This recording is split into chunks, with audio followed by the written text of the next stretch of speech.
You are listening to the Toxic Mold Podcast with Steve Worsley, the toxic mold expert and your number one source for mold consulting and mitigation in the USA. Let's dive into a brand new episode. Before we get started on this episode, here's a not so short disclaimer. While all attempts have been made to verify the content provided in this podcast, neither the podcaster or the producers assume any responsibility for errors, omissions, or alternative interpretations of the issues discussed here. All information stated in this podcast is the opinion of Steve Worsley. Steve Worsley is a mold specialist with over 25 years of experience in the construction and mold industry.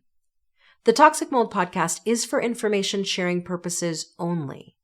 The views expressed are those of the podcaster and his alone. These views should not be taken as expert instruction or commands.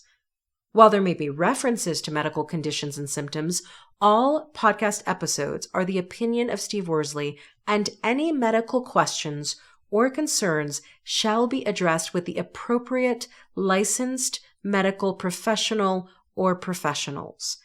As the podcaster refers to different mold types, please be aware that Steve Worsley is not a microbiologist, and questions concerning mold specifics should be answered by the appropriate professional. Steve isn't, nor does he offer any legal advice. For any legal advice, you must speak with a lawyer. The listener is 100% responsible for his or her own actions. You can check out Steve's books on Amazon. Just go to Amazon and search for author Steve Worsley. You can also take Steve's courses on Udemy or Skillshare, and you can find out more about those at cnccontractorservices.com. Now, let's get to the episode.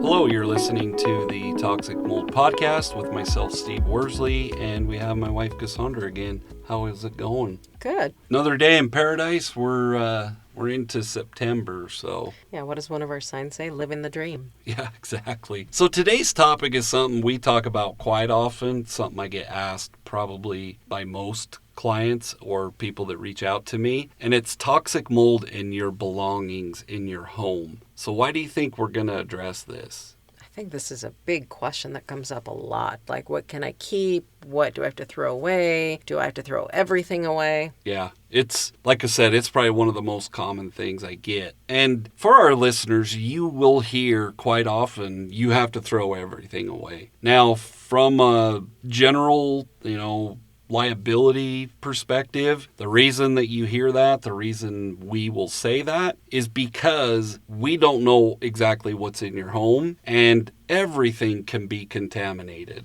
But what are they contaminated with? Mycotoxins. Yeah. And once again, the reason we say throw everything out, that's just the easy answer. Do you have to do that? No. Like, I'm sure there's things in our home, we wouldn't want to throw anything away, but I'm sure there are things that you'd be like, I am not just throwing that away. Well, and I think throwing everything away is one option, right? Like, it's not the only possible option, but it also depends on all the specifics of that person's scenario. Yeah. And I think, something to bring up that, I deal with this quite often too. I'll have people say, well, I threw everything away and I'm still having problems. Throwing everything away is not going to address the root cause. Meaning, for our listeners, the mycotoxins, you have toxic mold colonies produce mycotoxins. Those mycotoxins, once they're released, are a totally separate entity, and they're everywhere in your home. If you go throw everything away and you don't address that toxic mold colony or infestation, do you think it's going to do any good? Nope. I mean, those mold colonies, whether they're dormant or viable, the mycotoxins and the mold itself is still a concern. Does that make sense? It does. So if you don't address that, if you don't stop the bleeding, is probably a good way to say it, you're not going to do any good if you throw everything away. No. What I like to do or explain, and our listeners that listen and have been listening for a long time, I like to do the smack test. Like, if you were to smack your mattress versus smacking this desk, what do you think the difference would be?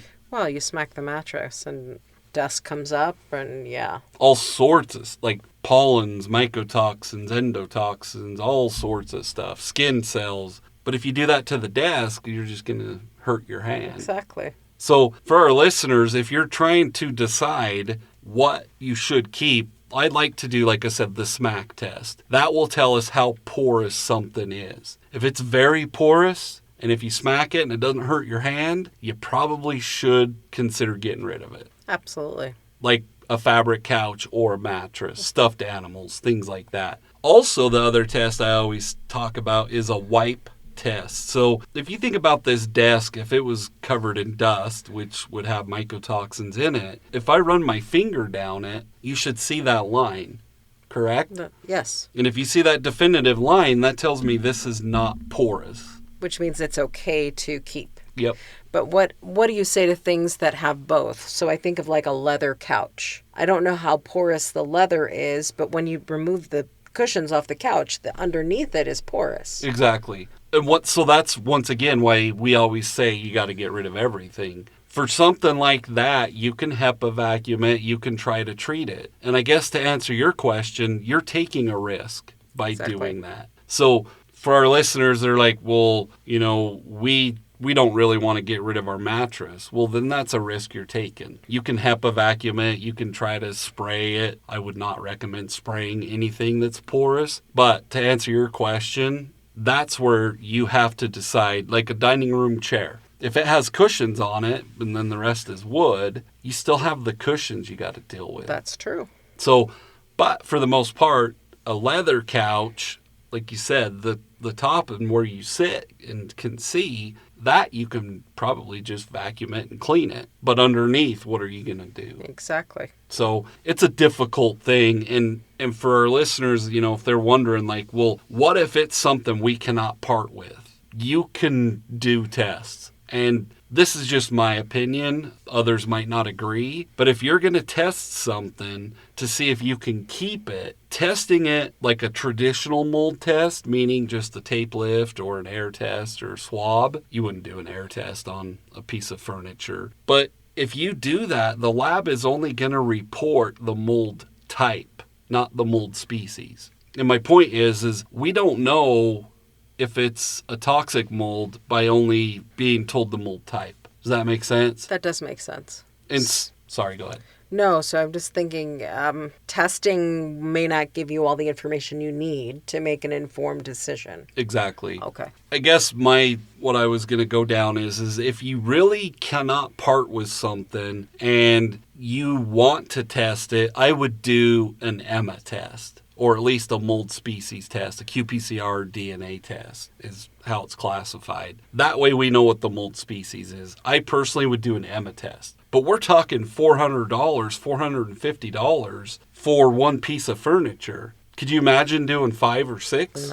No. And so for our listeners, like at some point you have to decide, like, what are we going to keep? What are we going to get rid of? Is this also a situation where people who may be listening to this who are not dealing with mold situations in their homes yet, this is an opportunity for them to do an inventory of all their belongings and become more proactive about what they do? Like, do you really need to have chairs that have fabric, dining room chairs that have fabric on them? Or can you just have a plain wood chair? Can you reduce, like, if it ever were to happen, can you do mattress pads or mattress covers? Like, are there proactive things that for somebody listening who's like, we don't have mold issues right now, but I know it could happen. When it does happen, or if it does happen in the future, they're at least in a better position to not have to toss everything. Yeah, depending, like you said, if we're talking about furniture, if you can have non-porous furniture, or if you buy a new couch, I know it sounds like 80-ish, but I remember back in the 80s, people would buy couches and they put covers on them. And, would you want to do that these days? Probably not. Or even thinking about how much you're willing to spend on like a mattress, knowing that in your lifetime of that mattress, you may have a mold issue and you may need to throw it out at some point. That makes going to a certain bed and spending $3,000 on it. You look at it a little bit differently. Yeah. When you think, what's the likelihood that I could have a mold issue in one of my homes? Exactly. Why would I buy a $3,000 bed if maybe I could get an $800 bed, knowing that if I had to throw it away in the future, I'd feel much better about that. Yeah, and on top of that, you can put a mattress protector on. Ah, okay. That's not porous at all. Okay. Like you do for kids' beds. Oh, gotcha. When th're in the bedwetting stage of their childhood. You can do that. There's actually mattress vacuums. Okay. And I've had clients that buy mattress vacuums, and every morning they spend 7 minutes vacuuming their mattress. Okay. And, I would obviously recommend a HEPA vacuum, but, there are things you can do. And like you said, the preventative measures, it has nothing to do with personal belongings. But it reminds me of going back to the 80s when people had carpet in their bathrooms and carpet in their kitchens. Like, as from a flooring perspective and a home perspective, for our listeners, if you think about what would happen if we had a massive mold concern, and it doesn't even have to be massive, are we willing to spend all this money to replace things? Absolutely. Or even like family photos. I mean, we're getting out of the age and time of physical scrapbooks and old pictures, but there may be lots of people who have pictures from their great-great-grandparents. Is it wise to capture all of those pictures digitally now before you ever have a mold issue? So when a mold issue comes and you're like, we got to throw all these pictures away, it's not a big deal. Yeah, that's a good question. A lot of my clients, when we deal with stuff like that, if they absolutely can't part with those things, the horse is already out of the barn, so it's not something they can go, make copies of. There are options where you can put things, like you can try to clean them. A lot of times you'd have to pay a professional. You can put them in, like the Rubbermaid bins that are sealed, put them out in a storage shed. There are things for our listeners that they can do to address those things. But going back to your point, yeah, it's make sure for our listeners you start backing everything up. What about books and magazines? I mean, are those things that when there's a mold infestation in a home, typically do people have to get rid of all their books? I mean, lots of people are like me. They don't like Kindle or ebooks. They want the real book. The easy answer is you got to get rid of them. Oh, wow. But there are things, once again, that you can do. Like, if you think about a book, and unless it was open and it got wet and there was a bunch of mold on it, for the most part, it's closed. So, and like I said, every situation's unique. I'm not telling our listeners that you can save every book, but for the most part, you can save most of the books and the magazines. When it comes to a magazine, the pages are glossy. Mm-hmm. So that's much easier. Okay. There is a company, and I've mentioned this before, there are companies out there that, they're more or less like a restoration for personal belongings, and you ship it to them. It's very expensive, but they can freeze dry it. There's certain things they can do to try to salvage them. Okay, good. But, it brings up a good point. Like, we talked about the fall checklist, but for our listeners, if we stay on top of everything by monitoring the humidity in your home and doing routine inspections, keep in mind, like, don't store those books in a basement that's not finished that floods every spring. Exactly. Don't put them down in a crawl space. Like, yeah. Does that make sense? That does. And, it's easy for me to say, but at the end of the day, like, if you are mold sensitive and you have CIRS, which is CIRS, if you're one of those 24% that has that gene, the HLA-DR gene, you're going to be affected by mold exposure way worse than most normal people. So those types of people, that are listening to the podcast, they should pay attention to where they're storing things and how they're storing them. Absolutely. And, once again, like, I know it sounds simple for me to say it, but don't store things. And when I say attics, you grew up in the Northeast. Mm-hmm. The attics where you grew up, like, they were finished. Yeah, living spaces. Whereas around here out west, your attic's not a livable space, nor do people go into them often. Don't store your things in those places. Does that make sense? Do people worry about mold in personal belongings if they're keeping a lot of stuff in a storage unit? I've never really heard mold in storage units talked about. For the most part, once again, there's different factors. Depends on where they're at. So if you have a storage unit, if you're one of our listeners, in a humid climate, then obviously, in my opinion, that is a big concern. Okay. So once again, you'd want to make sure that you have everything that's in a tote or something that's sealed. Obviously, we have those, I think they still make them. Do they still have them little vacuum things where you put your stuff in the bag and then you hook your vacuum to it? Yeah. There's things that you can do, but to answer your question, that would be a lot of it would depend on what's in those storage units and where it's located. A storage unit in Utah or Nevada, I wouldn't be as concerned with, or Arizona versus Florida or anywhere where it's humid. Well, and I guess the thing about that question that I keep thinking about is oftentimes people are moving personal belongings in between different spaces, from their office to their home or their home to their office. They have a child in college, so they're moving their stuff to their dorm room, but then at the end of the year, they're moving all the stuff that was in the environment that was the dorm room back to home. Should people be concerned or vigilant about like where these personal belongings come, you know what I mean? Right, where they're being transferred to yes. and from. And yeah, it is a big concern. Like, just for an example, let's say that in the spring, your son or daughter is, coming back home for the summer and they have a bed, some books, some clothes. If that's in a dorm where there's mold concerns and water damage, there's most likely mycotoxins on those things. So if you take those things from your child's dorm room and bring them into your home, now you're bringing that stuff and cross-contaminating. But one thing I want to cover with that is from a mental perspective, it's a lot of times, like, if you overthink it and you freak yourself out, you're going to be freaked out. But think about it this way. If you're taking belongings from a dorm room and bringing them back to your home, if there was a mold infestation in that dorm room and toxic molds and mycotoxins, if you bring it to your home and you don't have the conditions for those molds to colonize and reproduce, yes, you're bringing the mycotoxins and the molds, but on the other hand, they're not able to reproduce, meaning there won't be more of them. Does that make sense? It does make sense. I just think in situations where people will move personal belongings and they'll like stuff it all in one room in the house. And so the room is filled to the brim with stuff, which I would think would lead to more mold because exactly how everything is packed. Or people will move in with other people and they don't know where other people's stuff has been before. Exactly. And in that situation, like, there's options as far as, you could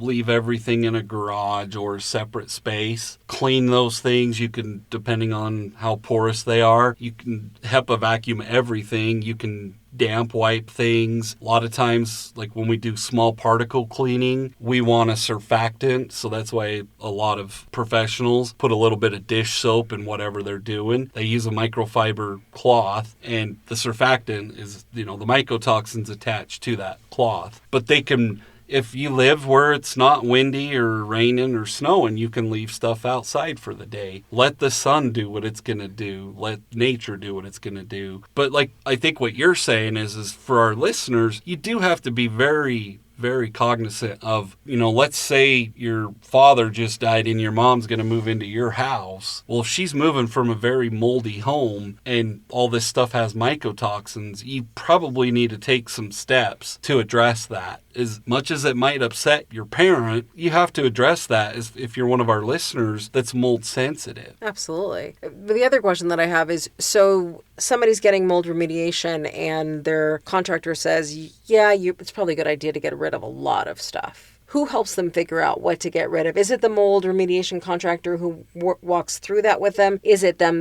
Like, who helps them typically? Well, I mean, that obviously it just depends on the expertise of the mold remediation company. If you have a company that, even if they're IICRC certified, doesn't mean they are very well versed on mycotoxins. If they're not, you're going to have to get in contact with someone like myself, an IEP or whatever verbiage you want to use, that understands that. But at the end of the day, and this is probably not what our listeners want to hear, it's up to them, because you should care way more about your health than your remediation company. And if you don't do that as the listener, you can't just expect the professional to know. Well, and a part of it too is education, which is why we're building this digital product that's going to help educate people on what typically should go, personal belongings wise, what typically should stay, and gives them some way through that digital education product to help to give themselves the information and the confidence they need to decide for themselves. Yeah, and for what Cassandra's talking about is it's a thing we've created. We're creating it. We're not finished with it yet. But I literally give some explanations. There's a page that's definitions. And then I literally go garage, bedrooms, kitchen, yeah, bathrooms. every single area. And it's a great educational product from the standpoint of somebody listening to this might feel super overwhelmed. Like, I don't know what should stay and what should go. And this digital product is going to give them the education and the tools they need to decide for themselves whether they're working with a mold remediation contractor who knows kind of all the things, or whether they're just trying to do some elimination of things and improving the indoor air quality of the environment right now. Yeah, exactly. And it is checklists, but for our listeners, like I literally say a fridge, a couch, printers, clothes, like what we suggest. And it coincides with what you just asked. Like, instead of having to pay a professional, $400 or $500, I mean, I think we're pricing it like below $20. Exactly. I mean, it's gonna be an amazing deal, and something that I think everybody should have available to them, even just to go back over it, you know, like over time, when you need it again, when you need it a different time, right, when you have a family member who's asking you, because you've gone through mold remediation, what they need to do.